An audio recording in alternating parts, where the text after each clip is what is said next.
Hello, and welcome to The Art of Being Selfish.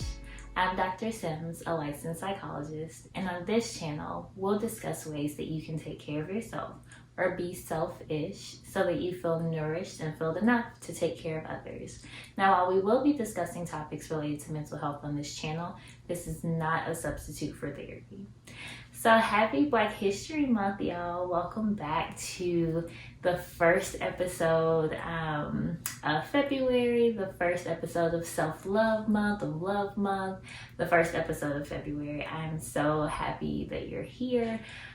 This is also the first episode. I guess we're going into the fourth year of The Art of Being Selfish, which kind of blows my mind. I can't believe it. So thank you all for being here. Thank you all for watching. As is customary with February, we do a lot of talking around love, and as is customary for this channel, we're going to talk about loving yourself and the ways that you do that. So today, we're just going to do some practical tips around self-love in the different areas of being selfish, and we'll wrap things up and send you out into the month and the year and the rest of your life to practice loving on yourself. So we're going to start with a quick just deep breathing exercise, and then we'll jump into the tips. So as usual, go ahead and get in a nice comfortable seat, feeling your feet on the ground, or if you're sitting cross-legged, still feeling your feet touching the ground and whatever else is touching the ground. Bring your knees, bring your hands to your lap.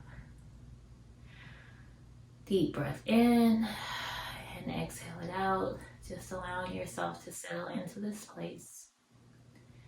Then I'm going to ask you to bring one hand to your belly and one hand to your chest.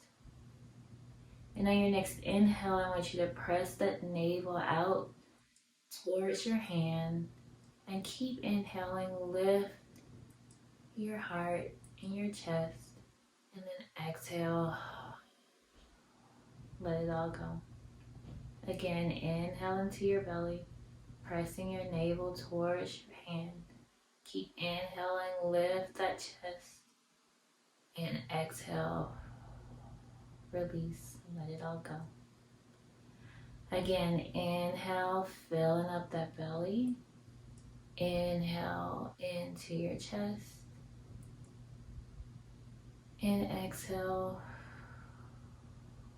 release it all, let it go. One more time, inhale to fill up your belly, pressing your navel out. Keep inhaling to lift your chest. And exhale. Release it, let it all go.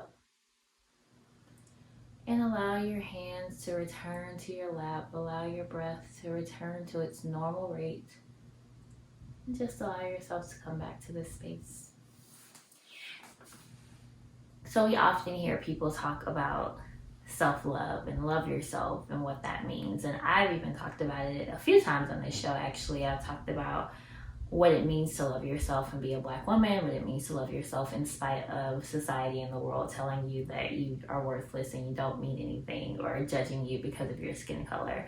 We also talked about self-love, loving yourself from a 1 Corinthians standpoint, being patient, being kind, being compassionate to yourself.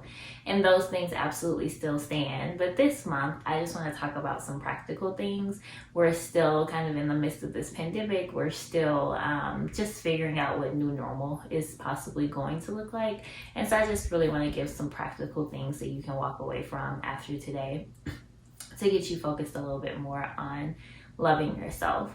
And we're just going to go through the 8 categories for the art of being selfish and give you some tips. So the first one we'll start with is spiritual, because I believe that our spirituality, our religious beliefs encapsulate us. And so in order for us to practice true self-love, we have to be connected with our spiritual selves. And so I would definitely encourage you to have a quiet time with God, have your own dedicated time for that, because not only is that nourishing and fueling and feeding you, it's also helping you to connect with your higher source. So setting that aside intentionally. And I have a whole nother video on making time for God. So definitely go back and check that out if you need some support around that, making sure you have that spiritual time. I would also encourage like worship and praise. So gospel music is really helpful in getting into worship and praise when you're in the shower, singing praises, singing the songs that you love, singing joyful noises to God is another way to engage in a spiritual practice of self-love. And then just, again, recognizing and connecting with what it means to be a spiritual being and understanding that your spiritual self, your spirituality is not just a practice, but it's also a part of who you are. And so a part of self-love is recognizing the spirit that is within you. And I think that's also really important. Mental. One of the things that I really want to encourage people to do when they're practicing self-love is check your thoughts. Check the way that you talk to yourself. Check the things that you're saying to yourself on a daily, hourly, moment-to-moment basis. A lot of times our self-talk, the way that we say things to ourselves, is often harsh and mean and critical. And I want you to practice over the next month, over the next year, for the rest of your life. I really want you to practice speaking kindly to yourself and saying things that are kind and nice and sweet and supportive. And I know that for a lot of people that feels really corny, and it feels disingenuous, which is fine, but I would just encourage you to practice it in the same way that you would talk to a child or you would talk to someone that you love. I would really encourage you to practice talking to yourself in the same way and changing those negative thoughts, challenging those negative thoughts, and not letting those be the tape that constantly is on repeat in your head. I would also encourage a mantra. So I may or may not have talked on this channel about how I feel about affirmations. And the short version of it is just that I don't like for people to just pull random affirmations out of the sky and start to use them. I think it's really important to have affirmations that really speak to what you need and what is going on in your life and what is going to be most helpful. And so developing those based on your needs, I think it's really important. But having a mantra that you constantly say to yourself, especially if those negative thoughts come up, I think it's really powerful and really helpful in practicing self-love. The next one is emotional. So for emotional self-love, I think the best way to practice that is to really allow yourself to have all of your feelings.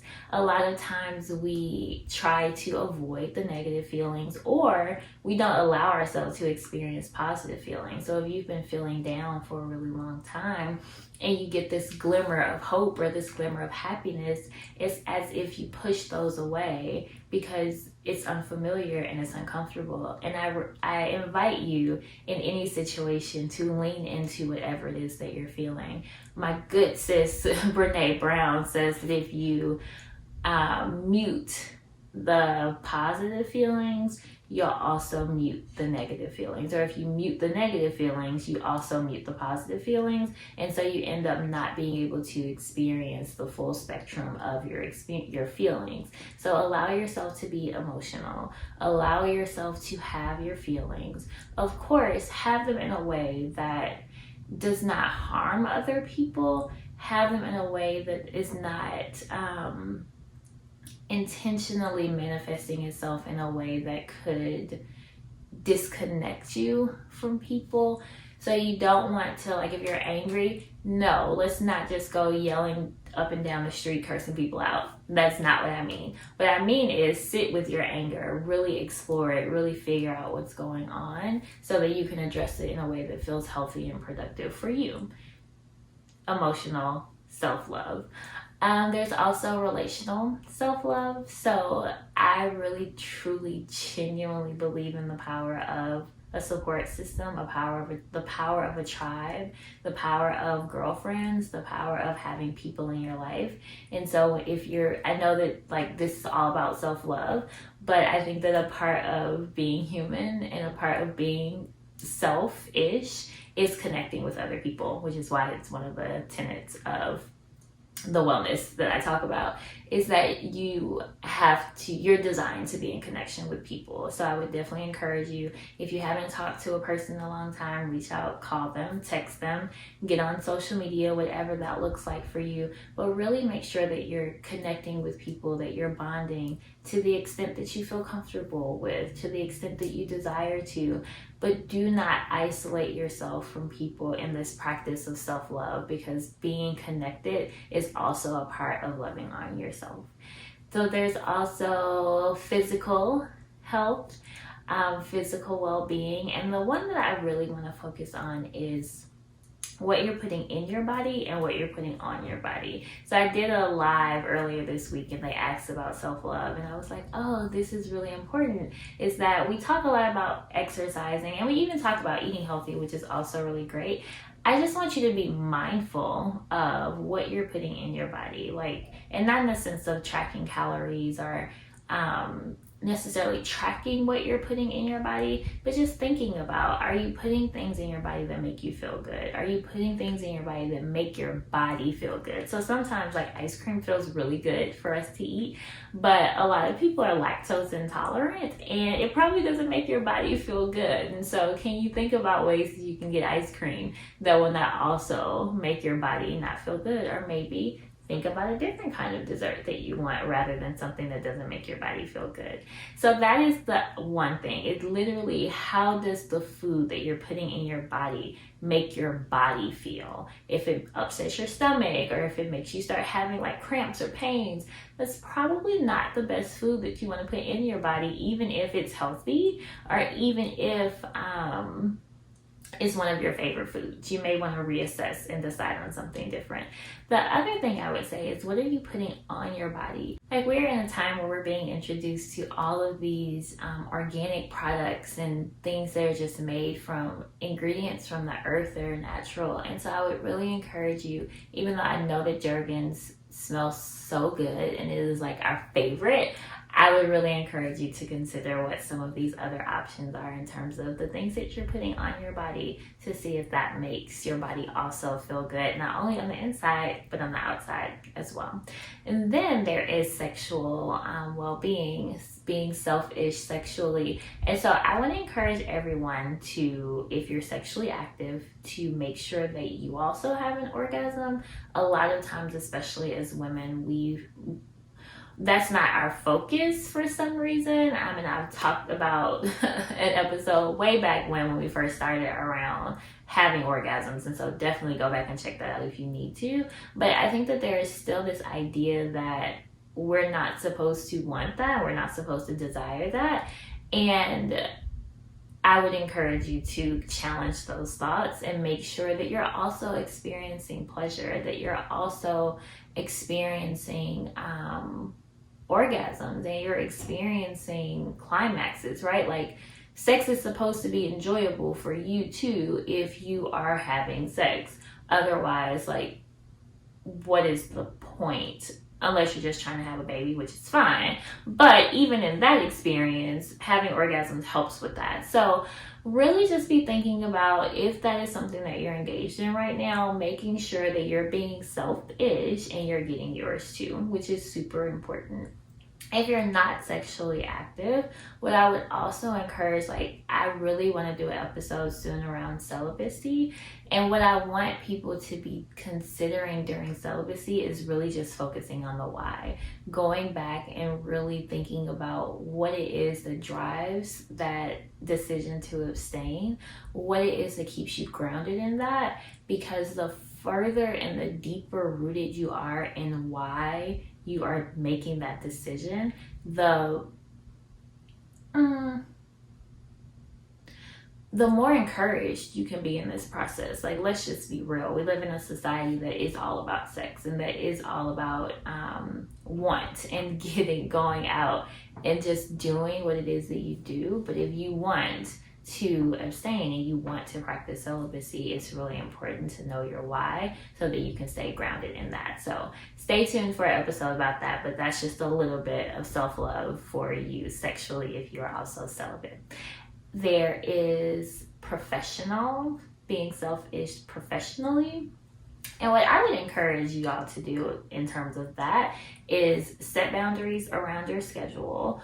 Make sure that you all are not, like if you're still working at home, and even if you're not working at home, I think the pandemic has just shifted what people are expecting from us. And so make sure that you stop working at a certain time. You're not up all in the middle of the night doing work. That you are really, you have boundaries around what your work-life balance looks like, and that you are intentional around getting your work done in the time that you need to get it done, and making time outside of work to have a life of your own. And then last, I believe, I'm trying to remember these off the top of my head, last, which we haven't really done an introduction to, but financial, being selfish financially is the last one that I would encourage you to practice self-love around. And there are a few ways that I would say to practice self-love around, or yes, to practice loving yourself financially. One of those is to buy something nice for yourself. And buying something nice does not mean that you have to splurge and spend thousands of dollars on something. It can mean that you splurge and spend thousands of dollars on something, but after you tithe, after you go into savings, after you've paid all your bills, you usually don't have very much left over. And so when you're budgeting and you're planning out your money, it's not that you take your portion out last, but can you move yourself up a little bit further on the list? Can you set aside something for yourself a little bit earlier than after you've done everything else? Like, of course, tithing is first, and maybe savings is even something for you, but also like right after savings, can you say, I'm gonna take $10 and go buy myself a nice tea. I don't know what you buy for $10, but you can find something. You can maybe go buy that ice cream that doesn't have any dairy in it, and that can be your way of treating yourself, and then you can do two things at the same time. So those are all of my practical tips for practicing self-love this month, this year, for the rest of your life. We're just going to close with a deep breath. So bring your feet down, hands to your knees, spine nice and long, shoulder blades back and down. Take a deep breath in. Open your mouth and sigh it all out.